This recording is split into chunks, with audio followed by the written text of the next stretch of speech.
నమస్తే welcome to స్వతంత్ర news నేను ప్రియా శర్మ బులెటిన్లో ముందుగా హెడ్లైన్స్ చూద్దాం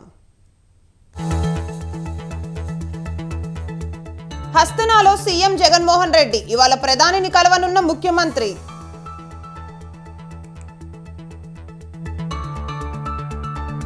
అధికారం కోసం చంద్రబాబు ఎంత దూరమైనా వెళ్తారు ఒంటరిగా పోటీ చేయలేకే పొత్తులన్న సజ్జల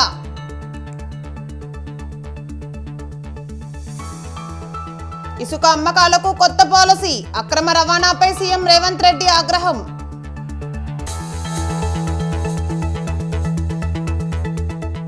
మెగా డిఎస్సి కాదు దగా డిఎస్సి ఏపీ సర్కారుపై వైఎస్ షర్మిల విమర్శలు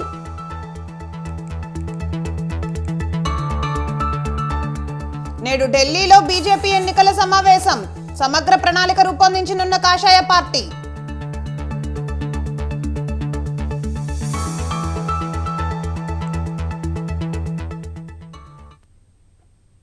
రాష్ట్రంలో ఇసుక అమ్మకాలకు కొత్త పాలసీని తయారు చేయాలని ముఖ్యమంత్రి రేవంత్ రెడ్డి నిర్ణయం తీసుకున్నారు. ప్రభుత్వానికి ఆదాయం సమకూర్చడంతో పాటు ప్రజల అవసరాలకు అనుగుణంగా ఉండే విధి విధానాలుండే కొత్త పాలసీ రూపొందించాలని అధికారులకు సూచించారు. ఏపీ, తమిళనాడు, కర్ణాటక తదితర రాష్ట్రాలు అనుసరిస్తున్న విధానాలను అధ్యయనం చేయాలని చెప్పారు. ఇప్పుడు రాష్ట్రంలో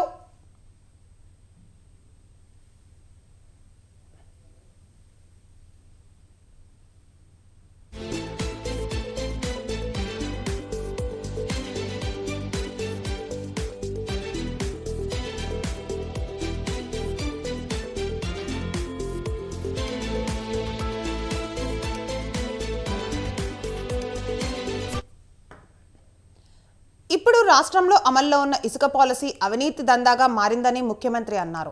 అన్ని స్థాయిల్లో అక్రమాలు జరుగుతున్నాయని సీఎం అధికారులను అప్రమత్తం చేశారు. నిబంధనలు ఉల్లంఘించి జరుగుతున్న ఇసుక క్వారీయింగ్, అక్రమ ఇసుక రవాణాను వెంటనే అరికట్టాలని ముఖ్యమంత్రి హెచ్చరించారు. 48 గంటల్లో అన్ని స్థాయిల్లో అధికారులు తమ పద్ధతి మార్చుకోవాలని డెడ్లైన్ విధించారు. 2 రోజుల తర్వాత విజిలెన్స్, ఏసీబీ విభాగాలను రంగంలోకి దింపాలని అధికారులను ఆదేశించారు. అన్ని జిల్లాల్లో వెంటనే తనిఖీలు చేపట్టాలని, బాధ్యులైన ఏ ఒక్కరిని వదిలిపెట్టవద్దని సీఎం హెచ్చరించారు.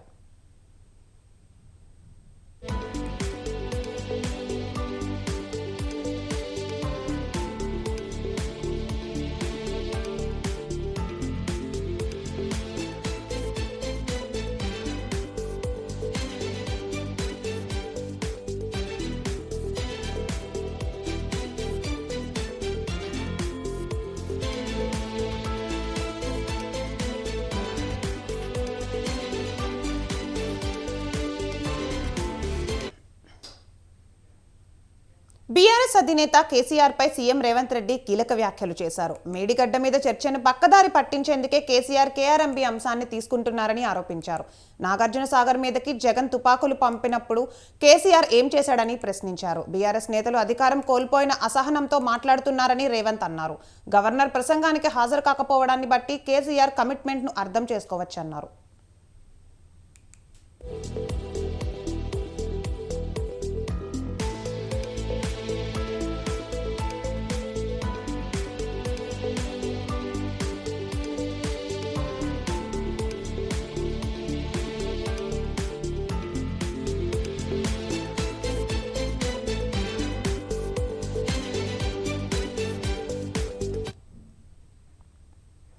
గవర్నర్ ప్రసంగంపై బీఆర్ఎస్ పెదవి విరిచింది. ఒక విజన్లా ఉండాల్సిన గవర్నర్ ప్రసంగం అందరినీ నిరాశపరిచింది అని మాజీ మంత్రి ఎమ్మెల్యే హరీష్ రావు అన్నారు. వచ్చే ఏడాది ప్రభుత్వం ఏం చేస్తుందో గవర్నర్ ప్రసంగంలో ఉండాలన్నారు. ఆసరా పెన్షన్ మహిళలకు 2500 చొప్పున ఇస్తారో చెప్పకపోవడం నిరాశపరిచిందన్నారు. నిరుద్యోగ భృతి ప్రస్తావన గవర్నర్ ప్రసంగంలో లేదన్నారు. ప్రజావాణి కార్యక్రమంలో అవుట్సోర్సింగ్ ఉద్యోగులు దరఖాస్తులు తీసుకుంటున్నారని హరీష్ రావు అన్నారు. హామీల అమలు గురించి ఎంతో ఆశగా ఎదురు చూస్తున్నటువంటి ప్రజలకు గవర్నర్ గారి ప్రసంగం తీవ్రమైనటువంటి నిరాశను మిగిల్చిందని చెప్పక తప్పదు. ఎందుకంటే గ్యారంటీల్లో ఇవాళ వృద్ధులకు, వితంతువులకు 2000కు బదులు 4000 పెన్షన్ ఇస్తామన్నారు. దాని గురించి ఏదైనా గవర్నర్ గారి ప్రసంగంలో ఉంటుందేమో అని ఆశగా ఎదురు చూసినటువంటి ఆసరా పెన్షన్దారులకు నిరాశ మిగిల్చింది గవర్నర్ గారి ప్రసంగం.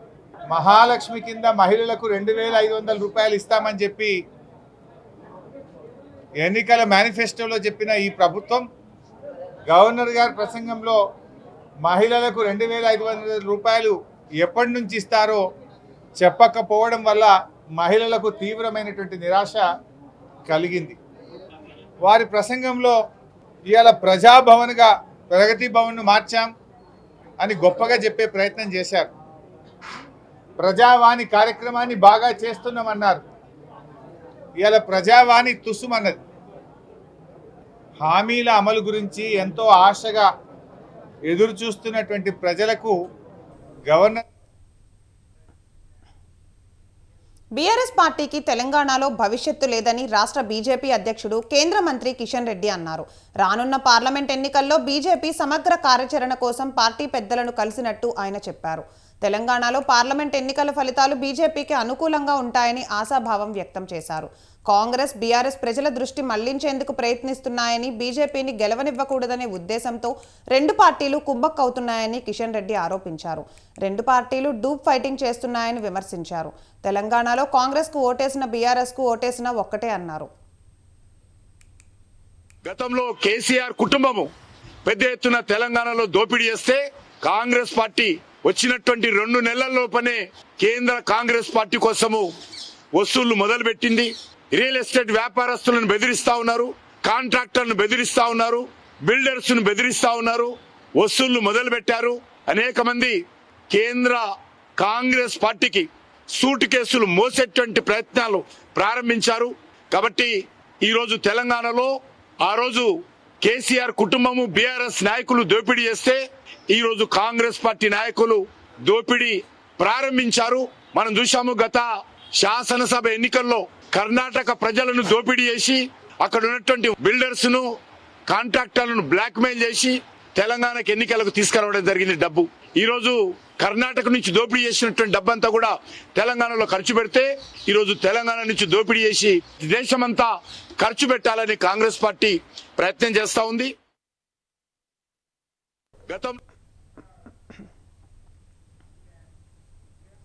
అధికారంలో ఉన్నప్పుడు బీఆర్ఎస్ కు బడుగులు, బలహీనులు, దళితులు గుర్తుకు రాలేదన్నారు మాజీ ఎమ్మెల్యే రఘునందన్ రావు. ఎమ్మెల్సీ కవితకు పూలే ఇప్పుడు గుర్తుకు వచ్చాడా? బీసీలను ఇన్ని రోజులు ఎందుకు పట్టించుకోలేదని ప్రశ్నించారు. శంకరమ్మకు రాజ్యసభ సీటు ఇచ్చి మీ పాపాలు కడుక్కోండి అంటూ సలహా ఇచ్చారు. కేసీఆర్ కుటుంబానికి పబ్లిసిటీ పిచ్చి అని అసెంబ్లీలో కేటీఆర్, హరీష్ మండలిలో కవిత, తెలంగాణ భవన్లో కేసీఆర్ తప్ప ఎవరూ మాట్లాడరని అన్నారు. పార్టీ నాయకత్వం బీసీల ఆత్మగౌరవం కోసం అసెంబ్లీలో ఒక విగ్రహం పెట్టాలి. ఎమ్మెల్సీ కవిత గారు ఇక్కడక్కడ తిరిగి సమావేశాలు పెడతాం. నేను సూటిగా మీ ద్వారా కవిత గారిని ఒక ప్రశ్న అడగదలుచుకున్నాను. కడియం శ్రీహరి గారిని ఫ్లోర్ లీడర్ చేస్తాం అని ఒక దళితుడిని ఫ్లోర్ లీడర్ని చేయండి. పార్టీ వర్కింగ్ ప్రెసిడెంట్ గారు బాగా బిజీగా ఉంటారు, ఎప్పటికీ దుబాయ్లో, అమెరికాలో, సింగపూర్లో వ్యాపార సామ్రాజ్యాన్ని విస్తరించుకోవాలి. ఇంకా సినిమా ఇండస్ట్రీస్ తోటి చాలా పనులు ఉంటాయి వారికి. అవన్నీ పనులు చేయడం లోపల బిజీగా ఉంటారు. కాబట్టి ఒక బీసీ బిడ్డని తీసుకొచ్చి పార్టీ వర్కింగ్ ప్రెసిడెంట్ని చేయండి. మీకు బాగా ఉత్సాహం ఉంది కాబట్టి ఒక మహిళను తీసుకొచ్చి పార్టీ ప్రెసిడెంట్ని చేయండి. 10 ఏళ్ళు అనుభవించిండ్రు కదా.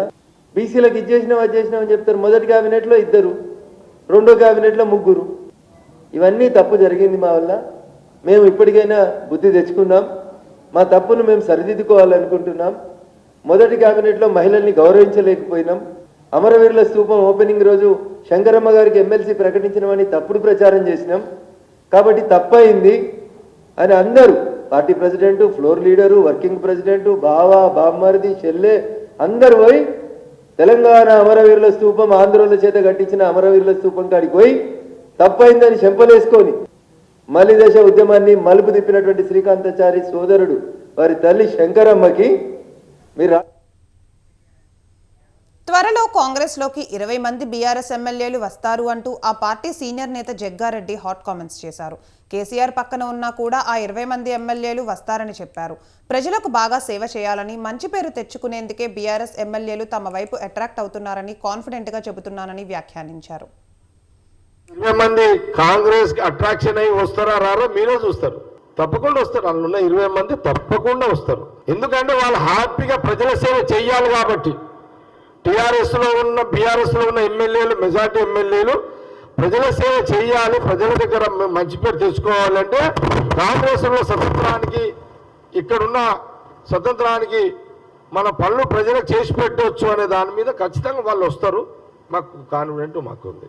వాళ్ళే వస్తారు, ఏమి ఇబ్బంది లేదు. వస్తారు వస్తారు అని నేను గంటపదంగా చెప్తున్నా. నేనైతే ఇంకా మా ముఖ్యమంత్రి మా రేవంత్ రెడ్డి గారికి చెప్తున్నా నేను. ఎందుకంటే బీజేపీ వాళ్ళు ఏం చేస్తారంటే టీఆర్ఎస్ లేపి ఏదైనా చేయండి అంటారు. ఇది రాజకీయం కదా.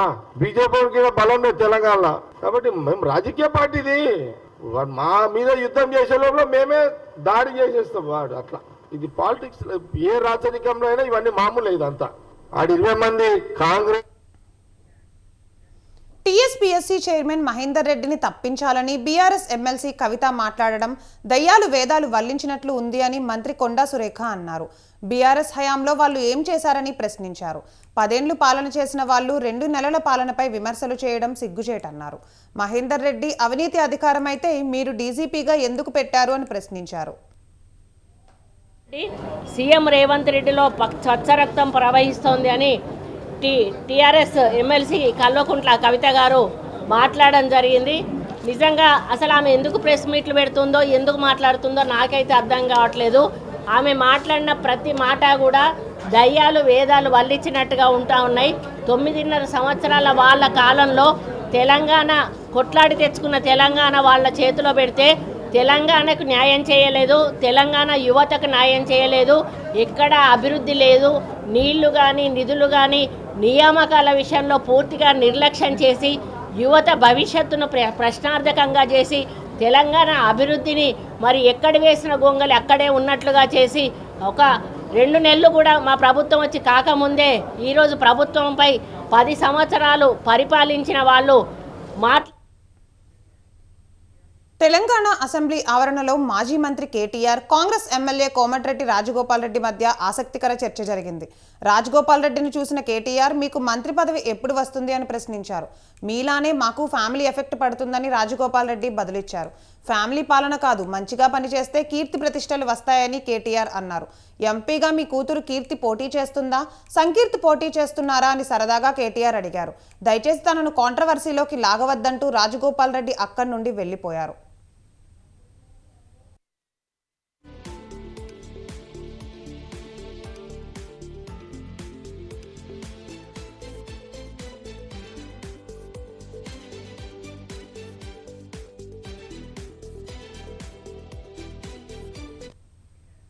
సీఎం వైఎస్ జగన్ ఇవాళ ప్రధానమంత్రి నరేంద్ర మోదీతో భేటీ కానున్నారు. రాష్ట్రానికి సంబంధించిన పలు అంశాలపై ప్రధాని మోదీతో ముఖ్యమంత్రి జగన్ చర్చించే అవకాశం ఉంది. ప్రధానంగా ఏపీకి ప్రత్యేక హోదా, వైజాగ్ స్టీల్ ప్లాంట్ ప్రైవేటీకరణ నిలుపుదల, పోలవరం ప్రాజెక్టు నిర్మాణానికి త్వరితగతిన నిధుల విడుదల తదితర అంశాలపై మోదీతో జగన్ చర్చిస్తారని తెలుస్తోంది.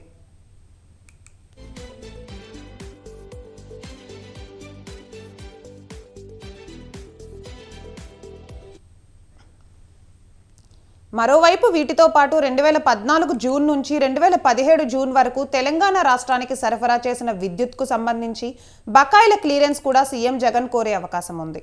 కేంద్రం నుంచి ఏపీకి రావాల్సిన పన్నుల వాటా చెల్లింపులు, జాతీయ ఆహార భద్రతా చట్టం కింద ఆంధ్రప్రదేశ్కు మరింత ఎక్కువ ప్రయోజనం కలిగించాలని కోరే అవకాశం ఉంది.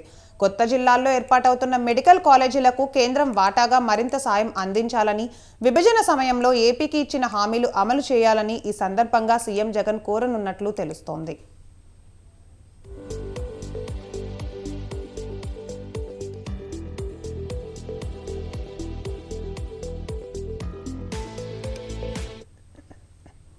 ప్రధాని మోదీతో భేటీ అనంతరం కేంద్ర హోంమంత్రి అమిత్ షాను కూడా సీఎం జగన్ కలిసే అవకాశం ఉంది.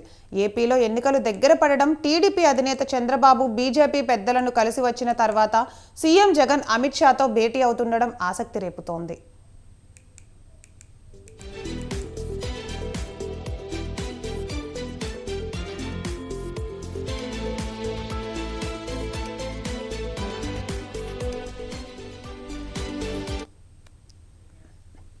టీడీపీ బలహీనంగా ఉంది కాబట్టే చంద్రబాబు పొత్తుల కోసం వెంపర్లాడుతున్నానని విమర్శించారు వైసీపీ ప్రధాన కార్యదర్శి సజ్జల రామకృష్ణారెడ్డి. అధికారం కోసం చంద్రబాబు ఎంత దూరమైనా వెళ్తారని ఆయన అన్నారు. గతంలో బీజేపీని ఇష్టం వచ్చినట్లు తిట్టి ఇప్పుడు మళ్లీ అదే పార్టీతో పొత్తు పెట్టుకునేందుకు చంద్రబాబు సిద్ధమయ్యారని మండిపడ్డారు.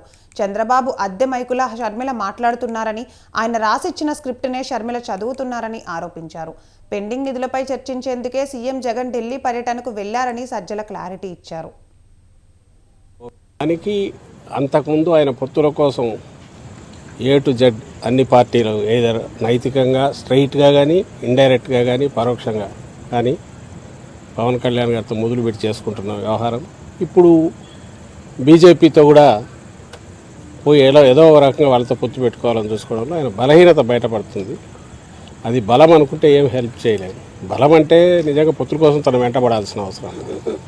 ఓ బలహీనమైన స్థానం నుంచి ఓ వెంటిలేటర్ మీద ఉన్న పార్టీ బింకంగా ప్రజల దృష్టిలో ఓ బలమైన దీనిగా కనపడడం కోసం చేస్తున్న డెస్పరేట్ అంటే నిస్పృహతో కూడిన ఒక ప్రయత్నంగా కనిపిస్తుంది చంద్రబాబు నాయుడు చేస్తున్నారు. దానికి అంతకుముందు ఆయన ప్రజలకు చెప్పుకోవడానికి ఏమీ లేక జనసేన బీజేపీలతో కలిసి చంద్రబాబు ఎన్నికలకు వెళ్తున్నారని అన్నారు ఎమ్మెల్యే కొడాలి నాని. కృష్ణా జిల్లా గుడ్లవల్లేరు మండలంలో ఆసరా 4వ విడత చెక్కులకు ఆయన పంపిణీ చేశారు. బీసీ, ఎస్సీ, ఎస్టీ, మైనార్టీలకు 70% రాజకీయ పదవులు ఇచ్చిన ఘనత సీఎం జగన్కే దక్కుతుందన్నారు. దేశంలో ఏ రాష్ట్రంలో లేని సంక్షేమ పథకాలు సీఎం జగన్ ప్రవేశపెట్టారని, వచ్చే ఎన్నికల్లో వైసీపీని గెలిపించాలని కొడాలి నాని ప్రజలను కోరారు. మొన్నటిదాకా 2750 రూపాయలు ఇచ్చారు. అంత ముందు సంవత్సరం 2500 ఇచ్చారు. అంత ముందు సంవత్సరం 2250 రూపాయలు ఇచ్చాడు. అంటే జగన్మోహన్ రెడ్డి గారి యావరేజ్ ఒక్కొక్క పెన్షన్దారునికి నెలకి 2500 రూపాయలు ఇస్తున్నాడు. ఇప్పుడు ఇచ్చేటువంటి 3000 కానీ మొదట్లో ఇచ్చినటువంటి 2250 కానీ 2500 రూపాయలు. అంటే ఒక్కొక్క పెన్షన్దారుడికి 60 నెలలు ఆయన ముఖ్యమంత్రిగా ఉంటే 62,50,000 రూపాయలు ఒక్కొక్క పెన్షన్దారుడికి 5 సంవత్సరాలు ఇచ్చాడు ఆయన. చంద్రబాబు నాయుడు చెబుతాడు నేనే 2000 ఇచ్చాను నువ్వేమి ఇచ్చావని చెబుతాడు. చంద్రబాబు నాయుడు గారు ముఖ్యమంత్రి అయినప్పుడు ఫస్ట్ 5 నెలలు అక్టోబర్ 2వ తారీఖు దాకా 200 రూపాయలు ఇచ్చాడు. మధ్యలో 50 నెలలు 1000 రూపాయలు ఇచ్చాడు. లాస్ట్ ఎన్నికల ముందు జగన్మోహన్ రెడ్డి గారు 2000 చేస్తానని చెప్పినాక లాస్ట్ 5 నెలలు 2000 రూపాయలు ఇచ్చాడు. అంటే 5 ఇంటూ 2 10,000 ఇచ్చాడు. 61,000 ఇచ్చాడు జగన్. ఏపీ ప్రభుత్వ ఇసుక విధానంపై విమర్శాస్త్రాలు సంధించారు మచిలీపట్నం ఎంపీ బాలశౌరి. రాష్ట్రంలో ఇసుక విధానం జగన్ దోపిడీ కోసమే అన్నట్లుగా ఉందని ఆయన విమర్శించారు. గత ప్రభుత్వ ఉచిత ఇసుక విధానాన్ని జగన్ ప్రభుత్వం రద్దు చేయడమే కాకుండా ఇసుక కృత్రిమ కొరత సృష్టించి కార్మికులకు పని లేకుండా చేశాడని ఎంపీ బాలశౌరి మండిపడ్డారు. కొన్ని జిల్లాల్లో వైసీపీ నేతల ఆధ్వర్యంలోనే ఇసుక తవ్వకాలు జరుగుతున్నాయని ఆయన ఆరోపించారు. రాష్ట్రంలో అనుమతులు లేకుండా ఇసుక తవ్వకాలు చేపడుతున్నారని, కార్పొరేట్ సంస్థ ద్వారా 100 కోట్లు కాజేస్తున్నారని విమర్శించారు. తమిళనాడులో ఎలా విచారణ చేశారో ఏపీలో కూడా కలెక్టర్ల మీద విచారణ చేయాలని ఎంపీ బాలశౌరి డిమాండ్ చేశారు. ఇసుక ఇచ్చేటువంటి విధానం ఉండేది. 2019లో జగన్మోహన్ రెడ్డి గారి యొక్క ప్రభుత్వం దాన్ని రద్దు చేసింది. రద్దు చేసి కొత్త ఇసుక పాలసీ అని చెప్పేసి ఏపీఎండిసికి అప్పచెప్పి ఇసుక టన్ను రేటు దాదాపు 375 రూపాయలకి నిర్ణయించారు. దాన్ని ఆన్లైన్ బుకింగ్ అని కొన్ని రోజులు చెప్పారు. డోర్ డెలివరీ విధానం అని చెప్పేసి తర్వాత కొన్ని రోజులు దాన్ని నడిపి ఒక 5 నెలలు 6 నెలలు ఇసుక అనేది ఎవరికి పాలసీ ఫ్రేమ్ చేస్తున్నామని చెప్పేసి ఇసుక అనేది ఎవరికి రాష్ట్రంలో దొరకనివ్వకుండా చేసినటువంటి మాట మనందరికీ తెలుసు. ఆ టైంలో చాలామంది బేల్దార్ మేస్త్రులు వీళ్ళందరూ పని లేకుండా చాలా ఇబ్బంది పడి ఆ 6 నెలల్లోనే వాళ్ళందరూ కూడా చాలా ధర్నాలు చేసినటువంటి విధానం మనం చూసాం. ఈరోజు ఇసుక ప్రైస్ ఎలా ఉందంటే బంగారం కంటే కూడా ప్రీమియం అయిపోయింది. అప్పుడప్పుడు బంగారం రేటు తగ్గుతుందేమో కానీ విద్యుత్ రంగంలో తెలంగాణ ప్రభుత్వంతో కలిసి పనిచేస్తామని అన్నారు అమెరికాకు చెందిన centre for strategies chairman Richard Russo. డిస్కంలలో సంస్కరణలు, ఎనర్జీ స్టోరేజ్, విద్యుత్ సామర్థ్యం పెంపు, వనరుల సమర్థత వంటి అంశాలపై కంపెనీకి ఉన్న అనుభవాన్ని మంత్రులు భట్టి, ఉత్తమ్లకు రిచర్డ్ రూసో వివరించారు. సోలార్, విండ్ పవర్ వంటి ప్రత్యామ్నాయ విద్యుత్ ఉత్పత్తి రంగాల్లో కలిసి పనిచేయడానికి ఆసక్తితో ఉన్నామని మంత్రి మల్లు భట్టి విక్రమార్క తన అభిప్రాయాన్ని వ్యక్తం చేశారు. గత ప్రభుత్వ హయాంలో రాష్ట్రంలోని విద్యుత్ సంస్థలు ఎక్కువ వడ్డీ రేటుకు రుణాలు తీసుకున్నాయని, అతి తక్కువ రేటుకు పెట్టుబడి సాయాన్ని అందించగలిగితే రాష్ట్ర ప్రభుత్వం గ్యారంటీని ఇస్తుందని మంత్రి ఉత్తమ్ తెలిపారు.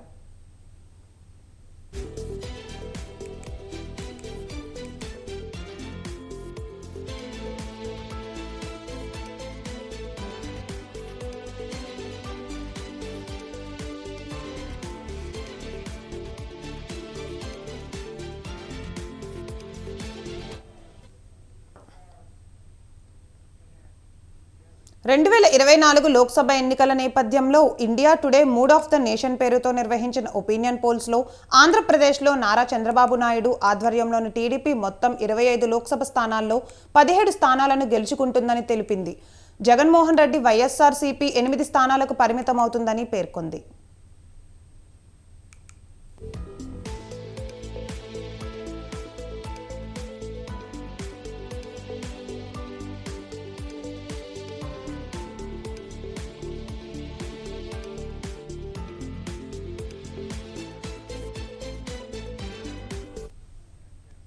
తెలంగాణలో ఇండియా టుడే నిర్వహించిన ఒపీనియన్ పోల్స్లో మొత్తం 17 లోక్సభ స్థానాల్లో 9 స్థానాలను ప్రస్తుతం అధికారంలో ఉన్న కాంగ్రెస్, 5 స్థానాలను బీజేపీ, 2 స్థానాలను బీఆర్ఎస్ పార్టీలు గెలుచుకుంటాయని వెల్లడైనట్లు పేర్కొంది. ఒపీనియన్ పోల్స్ తప్పు కూడా కావచ్చని ఓ హెల్త్ వార్నింగ్ ఇవ్వడం కొసమెరుపు. 2019లో ఆంధ్రప్రదేశ్లో వైఎస్ఆర్సీపీ మొత్తం 25 స్థానాల్లో 22 స్థానాలను గెలుచుకుంది. తెలుగుదేశం పార్టీ 3 స్థానాలలోనే విజయం సాధించింది. మేడిగడ్డ బ్యారేజ్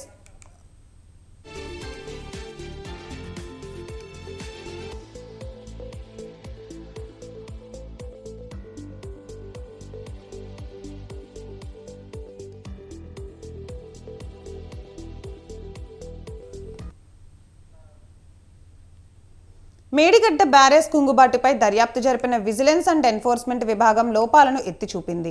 5 సీజన్లు పూర్తయినా కాఫర్ డ్యాం తొలగించలేదని, కట్ ఆఫ్ వాల్స్, రాఫ్ట్ మధ్య అనుసంధానం డ్రాయింగ్స్ ప్రకారం లేదని స్పష్టం చేసింది. 7వ బ్లాక్లోని 16 నుంచి 21వ పియర్స్ వరకు పగుళ్లు ఉన్నాయని పేర్కొంది.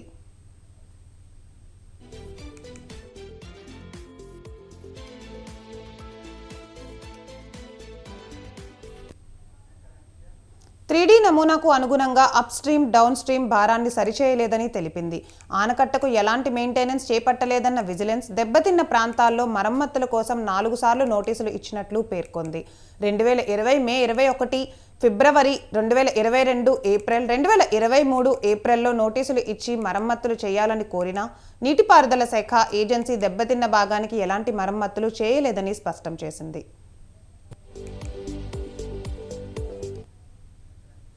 ఒప్పందానికి విరుద్ధంగా పనులు జరిగాయని విజిలెన్స్ తెలిపింది. పనులు పూర్తి కాకముందే పూర్తయినట్టు ధృవీకరణ పత్రం ఇచ్చినట్టు ఆక్షేపించింది. డిఫెక్ట్ లయబిలిటీ పీరియడ్కు సంబంధించి రామగుండం ఈఎన్సీ ఇచ్చిన నివేదికకు ఇవి పూర్తి విరుద్ధంగా ఉన్నాయని తెలిపింది. బ్యారేజ్ ఆపరేషన్లోకి తీసుకొచ్చే ముందు సీసీ బ్లాకులను ప్రాజెక్ట్ అథారిటీ తనిఖీ చేయలేదని, కనీసం నిర్వహణ కూడా చేయలేదని, ఇది నిర్వహణ పరంగా చాలా ముఖ్యమైన అంశమని పేర్కొంది.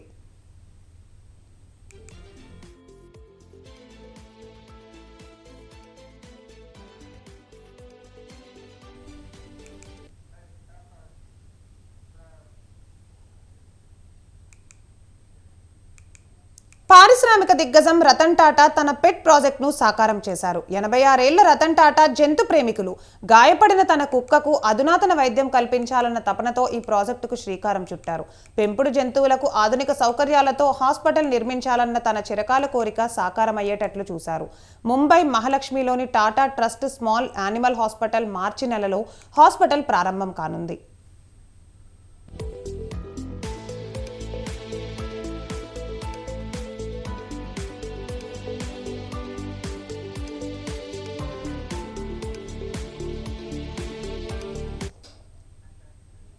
తన పెట్ ప్రాజెక్టు ప్రారంభం కానున్న సందర్భంగా 1945లో తాను, తన సోదరుడు జమ్మీ పెంపుడు కుక్కతో తీసుకున్న ఫోటోను ఇన్స్టాగ్రామ్లో షేర్ చేశారు.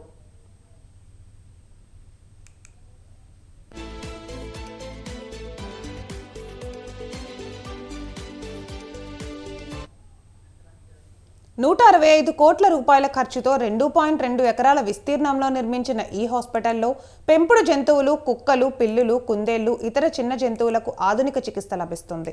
భారతదేశంలోని కొన్ని 24/7 హాస్పిటల్లో ఒకటిగా ఉంటుంది.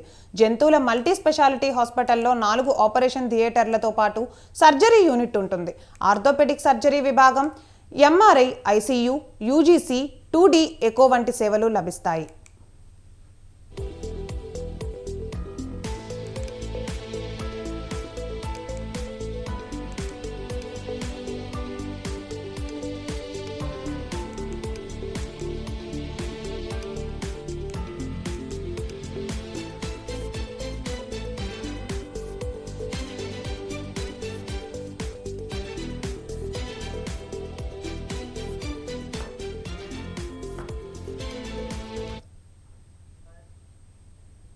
ఇవి bulletin updates. Keep watching Swatantra news.